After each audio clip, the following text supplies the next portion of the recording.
خب همکنون نسبت به چند سال پیش در رشته هندبال یا توپ دستی امکانیت‌های وسیع پیدا شده ایستادند. امروز هندبالبازان تاجیک در مسابقه‌های سطح مختلف شرکت می‌کنند و طول 4 سال اخیر به نتیجه‌های خوب هم نائل گردیدند. خب همکنون اینجا تالار دانشکده تربیت جسمانی تاجیکستان است که هیئت منتخب تاجیکستان در سن سال گوناگون اینجا برای سفربر شدند به یکی از مسابقه‌های بسیار هم مهم مسابقه انتخابی به کشور قزاقستان سفر می‌کنند و ما اومدیم که از تمرین هندبالبازان با خبر باشیم و آن شرط و شرایط و امکانیت‌هایی که به این مسابقه می‌روند تا کدام اندازه است و چه انتظاری‌ها دارند مربیان از این سفر.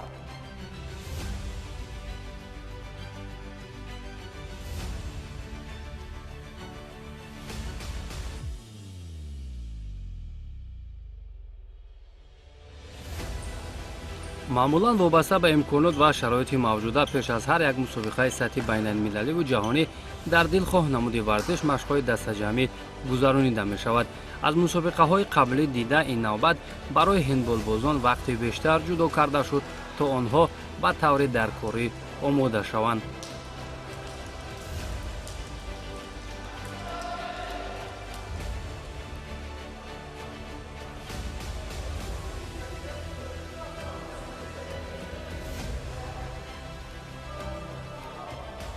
روز تا روز می‌بینیم که همان نمود ورزش در جهان رشد کرده است، پیشروی دارد و ما هم این نمود هندبال از برنامه‌های بین‌المللی استفاده برده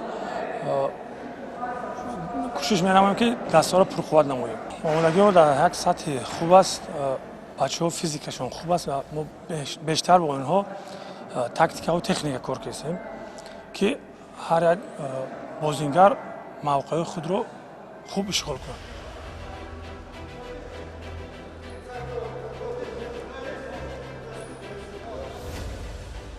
یادآور می‌شود که مسابقه انتخابی برای راه یافتن به چمپیونات جهان که از 22 تا 26 ماه جاری در کشور قزاقستان دایر می‌شود برای هندبالبازان تاجیک فرصت خوب است تا باز به یک مسابقه سطح بزرگتر راه یابند.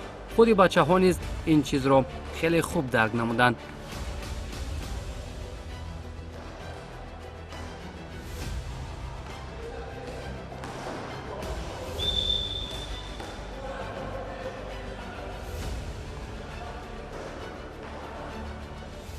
تیاریمون به حد خوب است، مشق‌ها بهترین در درجه عالی گذشته است. من الکی در مسابقه بیرون از تاجیکستان اشتراک کردم و میدونم که رقیبان در دیگر دولت چقدر هستند و مسابقه در کدام سطح میگذرند. ما کوشش میکنیم که در این بازی قزاقستان کوشش میکنیم که جای اول را گیریم.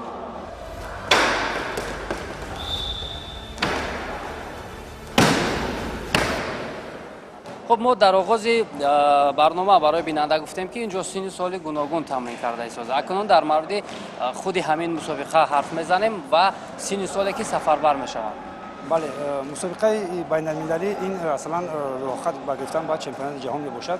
در این مسابقه بین المللی 7 دولت اشتراک میکند، از جمله جمهوری اسلامی پاکستان، جمهوری مغولستان، ازبکستان، قزاقستان، قرقیزستان و ترکمنستان، اینچنین تاجیکستان و هر دسته که سزاوار جای اول میگردد باز در سن سال U20 در سن U20 اگر جای اول را بگیرند به دور نهایی راحت میکنند، یعنی با منطقه شاید با منطقه 5 یا که منطقه 2 اخوا آزمایی کنند، چون که ما در منطقه 3 قرار داریم و جوانانی که تا سن سال 18 هستند آنها اگر جای اول را بگیرند آنها راحت میکنند با چمپیونات جهان، مستقیما راحت میکنند با چمپیونات جهان. بله، این یک مسابقه از حساب فدراسیون بین المللی راه اندازی شده است برای همون کشورهایی که میخوان رو به پیشرفت کنند، میخوان نمود ورزش رو روش بتیان، یک کمک از جانب فدراسیون بین المللی میباشد.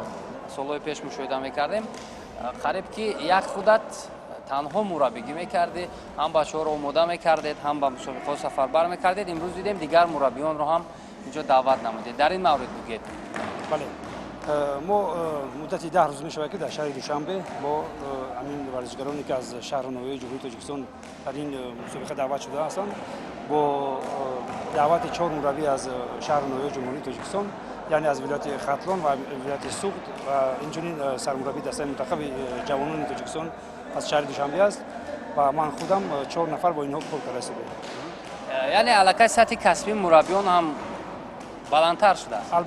البته چون که همین دروازه‌بانی که در ما امروز فعالیت میکند این باید یک مربی خاص خود داشته باشه.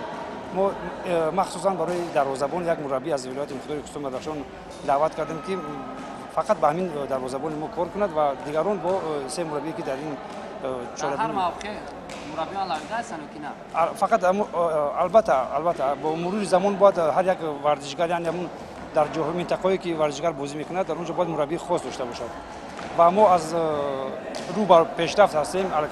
از یک مربی که سالهای قبل من خودم تمرین میدادم خودم میبردم امروز با 4 مربی رسیدیم و باوری دارم که در آینده نیز ما مخصوصا برای جاهایی که موقعی که ورزشکاران بازی میکنند در اونجا مربی رو نیز دعوت میکنیم. خب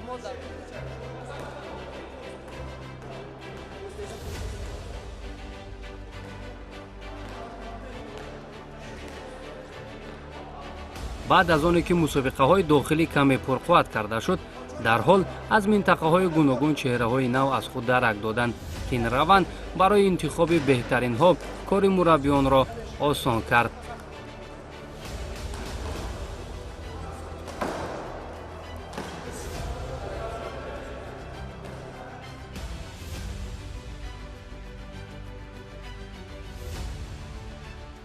من خودم از فیض‌آباد هستم. توی 3 سال میشود در هندبال مشق میکنم.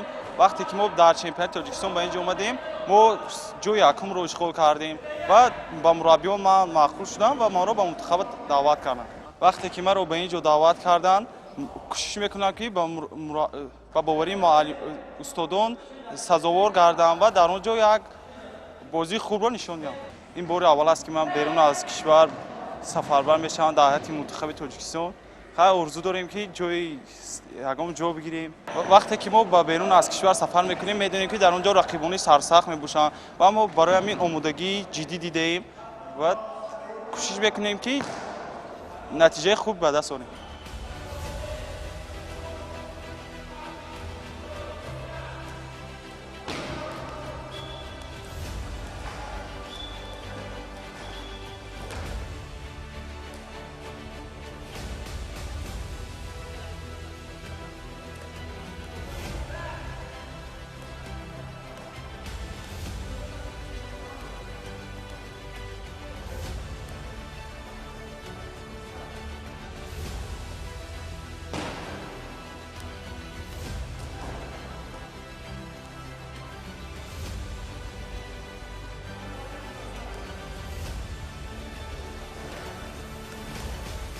در این سن سال قریبی در تمام جمهوری ما دسته‌ها داریم. در همین سن سالی که تا 20 ساله است و ما در چمپیونات جمهوری تاجیکستان دعوت کرده بودیم همون نفرانی که در همین چمپیونات مثلا بین‌المللی اشتراک میکنند همونها رو بیشتر بیارن چون که در یک تجربه میشود و ما از بین آنها بهترین رو مثلا انتخاب میکنیم و برای مسابقه بین‌المللی و خوشبختانه در همین سن سال U20 یعنی از 4 منطقه گرفته شده است، یعنی از شهر دوشنبه، ولایت مختار کستان بدخشان، ولایت ختلان و ولایت سوخت و در سن سال U18 باشد از ناحیه شهر نو، شهر ایسار و شهر دوشنبه، ولایت سوخت اینجوری ولایت مختار کستان بدخشان نیز جمع‌آوری کرده ایم که یک تیم بسیار خوب تأسیس دادیم. البته ببینید در اکثر موارد در اکثر نمودهای ورزش مربیان نگرانی از آن هستند که در منطقه ها ما رقابت پذیری نیست، یعنی چهره های خوب نیست، تنها ما از دوشنبه انتخاب میکنیم. چگونه میسر شد برای شما که همین چهره های خوب در منطقه ها آماده شوند؟ بله، ما مدت های زیاد است که با همین ناحیه ها و منطقه ها کار کردیم و اصلا همون مربیایی که در شهر ناحیه جمهوری در اونجا مربی همچون مربی کار و فعالیت میکنن اون اکثریتشون شاگردای خود ما هستن که دانشگاه طبیعی اسماعیلی رو ختم میکردن، استاد ورزش جمهوری تاجیکستان میباشن و اینها علاقه یک تجربه بسیار کافی داشتن در اینجا که وقتی که در تیم منتخب شهر دوشنبه بازی کردن مدت های زیاد چمپیون جمهوری تاجیکستان کردن و تجربه گرفتن. بله، اکنون آنها رفته در شهر ناحیه خود دسته‌ها را تأسیس دادن که آنها میدونن که با کی رو انتخاب کنن. مثلا مربی هست که دعوت میکنه 20 نفر رو، ولی از بین آنها یک نفر دو نفر ورزشکار میبره. ولی این ورزشکارایی که امروز این مربیایی که در شهر نوی جمهوری انتخاب مثلا کار میکنن، آنها از حساب تجربهشون بهترینا رو دعوت میکنن برای دسته خودشون که در مسابقات جمهوری رقابت پذیر شود و در مسابقات بین المللی نیز از همون ورزشکارای آنها یگان تاش مثلا در تیم بگوتن. به همین خاطر ما از همه تیم ها بهتریناش انتخاب کردیم و باوری داریم که در این مسابقه یگان بازی خوب نشون میدیم. یادآور می‌شویم که در بازی‌های انتخابی برای راه یافتن به چمپیونات جهان یک مرتبه دیگر هندبالبازان تاجیک فرصت داشتند، ولی با سبب مکمل نبودن هیئت شرکت کردن نتوانستند، ولی امسال با آمادگی جدی می‌روند.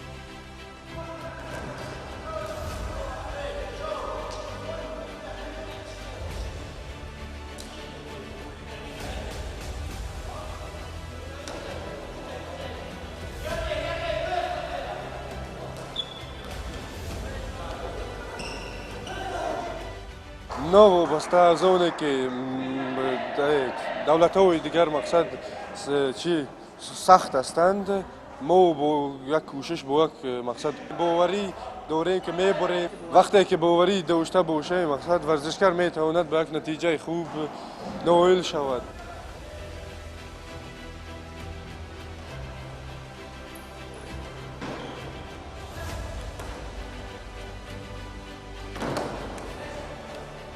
الکی ما در روز شد که مشق میکنه و ما در بین دسته یکدیگر فهمی داریم و کوشش میکنه که در مسابقه هم همه خیلی یکدیگر فهمی باشد و نتیجه خوبی رو به دست آوریم.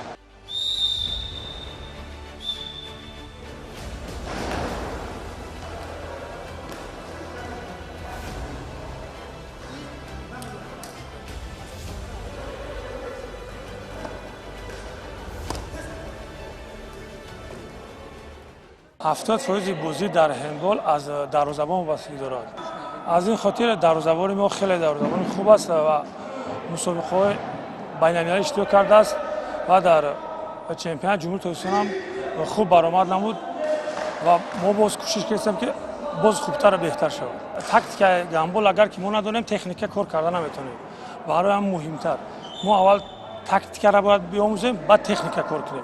در بازی هندبال بازی نمود هندبال بسیار بازی زود حرکت است. بسیار تکنیک طلب میکنه. از این رو در نمود هندبال قد قامت بلند داشتن هم کمک میکنه. اکنون طول 10 روز آمادگی‌ها به طور در کاری راه اندازی شدند. تنها اشتراکی با موفقانه و نتیجه ارزنده را از هندبالبازان تاجیک در مسابقه انتخابی برای راه یافتن به چمپیونات جهان انتظاریم.